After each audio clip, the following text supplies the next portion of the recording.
In 1939, as war loomed on the horizon, wine growers faced a harvest that almost everyone would eventually call the worst of the century.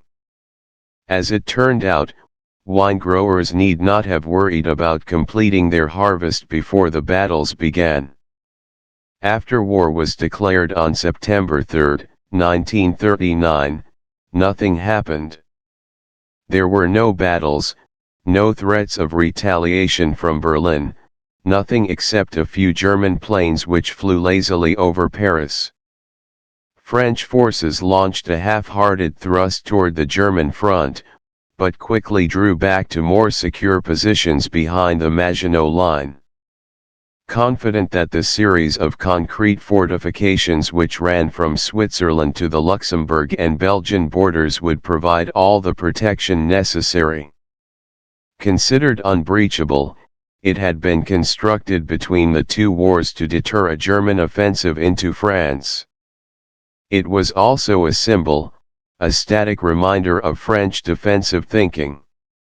For the next 8 months until the spring of 1940, France would languish behind the Maginot Line in what Janet Flanner of The New Yorker described as a curious form of lethargy, waiting and wondering what Germany might do and behaving as if it were business as usual. The period of inaction was called Le Drôle de Guerre, or phony war. Throughout the country, wine growers like Maurice were beginning to worry about the vulnerability of their stocks of wine. With tens of thousands of bottles in his cellar, Maurice decided he had to try to protect at least some of it, especially his complete stock of Romani Conti from 1929 through 1938, which he felt represented the family's security. Maurice's cellar was made up of a labyrinth of caves under bone, some of which had been carved in the 13th century. All the odd twists and turns made them perfect for hiding large quantities of wine. In one section, he decided to build a wall and hide his most valuable bottles of wine behind it. Not a word to anyone else about this, he told his family. Building the wall was a family project and one that Maurice's son Robert, who was 8 years old, found terribly exciting. While Papa laid the bricks, my mother, my sisters, and I ran around the cellar collecting spiders to put in front of the wall. The spiders would then spin webs and make the wall look older.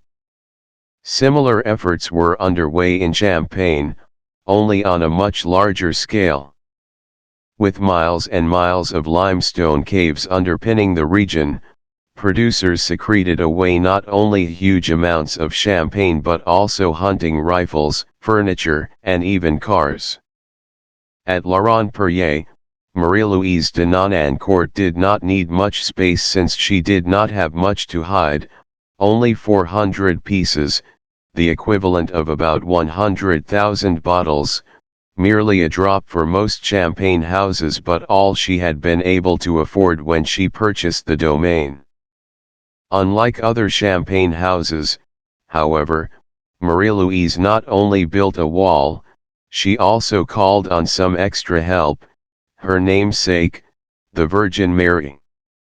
After sealing up her champagne, Marie-Louise brought in her own personal devotional statue of the Virgin and cemented it into a niche of the wall where it was clearly visible. Now it is in her hands, she told her sons. There is nothing more I can do to protect our future. In Alsace-Lorraine, an air of fatalism prevailed. Here we go again, people thought. The disputed provinces, on France's eastern border with Germany, became French territory in the late 17th century. Between 1870 and 1945, however, they changed hands 4 times, passing from France to Germany, to France, to Germany, and back to France. Among those who witnessed each change were the Hugels of Réquillart, a family of wine growers in Alsace since 1639. We are specialists in war and wine, said Johnny Hugel. In 1939, we were just sitting down to celebrate our family's 300th anniversary in the wine business when something happened. War was declared. The party was cancelled. The Hugel story, in many ways, is the story of Alsace. My grandfather had to change his nationality 4 times, Johnny's brother André said. Grandfather Émile was born in 1869. He was born French, but 2 years later, in 1871, Alsace was taken over by Germany after the Franco-Prussian War, and he became German. The end of World War I in 1918 made him French again. In 1940, when Alsace was annexed, he was forced to become German. By 1950, when Émile died at the age of 91, he was once again French. The constant swing between nationalities resulted in a kind of regional schizophrenia, a feeling of being part French, part German, but most of all Alsatian. Selling wine under such conditions was often a struggle. It meant suddenly adapting to different economic situations. As Papa Jean Hugel once wrote, it is very easy on a map to change the line of the frontier overnight. But very often the new system was in direct contradiction to the previous one.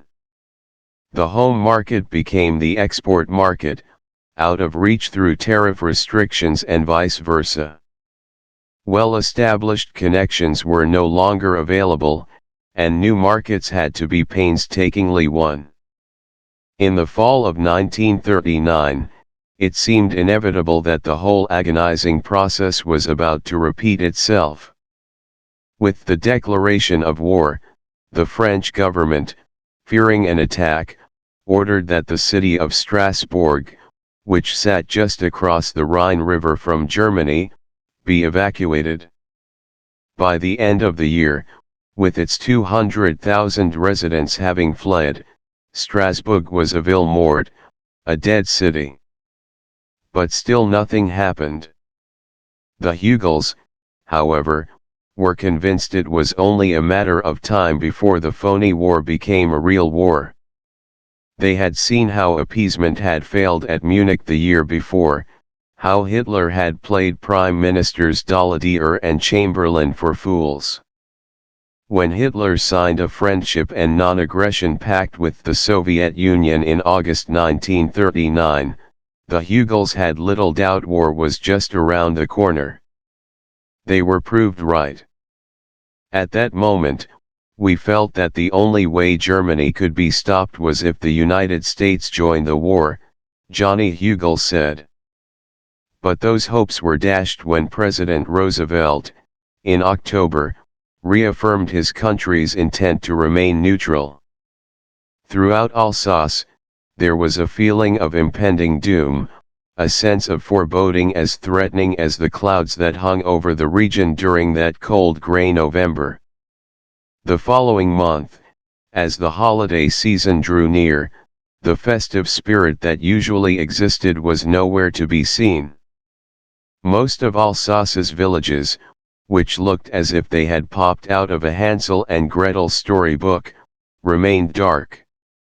There were no twinkling lights, no music and laughter, none of the things that normally accompany the Christmas season. On Christmas Eve, the Hugels gathered in Requoir as they always did, but it was a somber affair. In previous years, the house had always been decorated, everyone exchanged gifts and then sat down to a sumptuous dinner that included some wonderful wines. But not this year. No one was in the mood. Everyone feared that this would be their last Christmas as French citizens, and Grandpa Émile, an old man of 75, did not want to die a German. My mother cried the whole night, André recalled. With 2 of her sons nearly old enough to be drafted into the German army and one of her brothers living in Germany, There was no consoling her,